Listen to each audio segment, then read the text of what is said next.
কথা বুঝাইতে পারতেছি না আমি? আর্জেন্টিনা যদি বিশ্বকাপ নিয়েও যায় আনন্দ উদযাপন করা যাবে? ব্রাজিল 5 বার 15 বার পাইছে, আমার কি যায় আসে রে ভাই? আমার কি যায় আসে?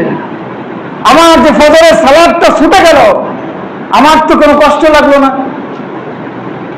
আমার যে জোহরের নামাজটা চলে গেল, আমার তো কোনো কষ্ট লাগলো না। আমার জীবন থেকে এমন অনেক সময় চলে গেল যে সময়ের মধ্যে আমি আল্লাহর নাফরমানিতে লিপ্ত ছিলাম।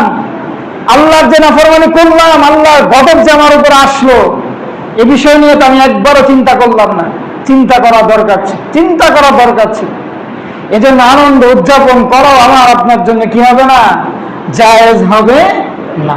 আল্লাহ রাসূল সাল্লাল্লাহু আলাইহি ওয়াসাল্লাম বুখারী শরীফে 6169 নম্বর হাদিসের মধ্যে বলেন, এক ব্যক্তি রাসূলুল্লাহ সাল্লাল্লাহু আলাইহি ওয়াসাল্লামকে জিজ্ঞাসা করছে যে ওই ব্যক্তির ব্যাপার আপনার কি অভিমত, যেই ব্যক্তি গুনাহের কাজ যেখানে হচ্ছে সে সেখানে নাই, অথবা গুনাহের কাজ ওইখানে হচ্ছে সে না থাকা সত্ত্বেও ওই কাজটাকে কি করছে? সাপোর্ট করছে, তার ব্যাপার আপনি কি বলেন?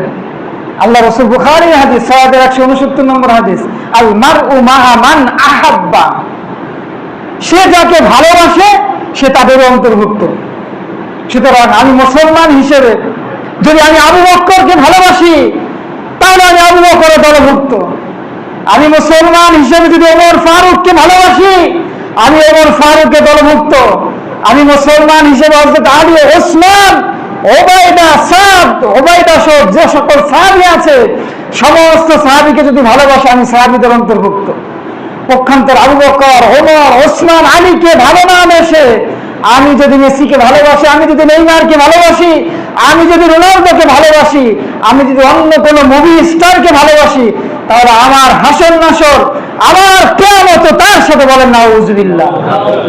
এবার চয়েস ইজ ইয়োর, আপনার পছন্দ আপনি বাছাই করবেন।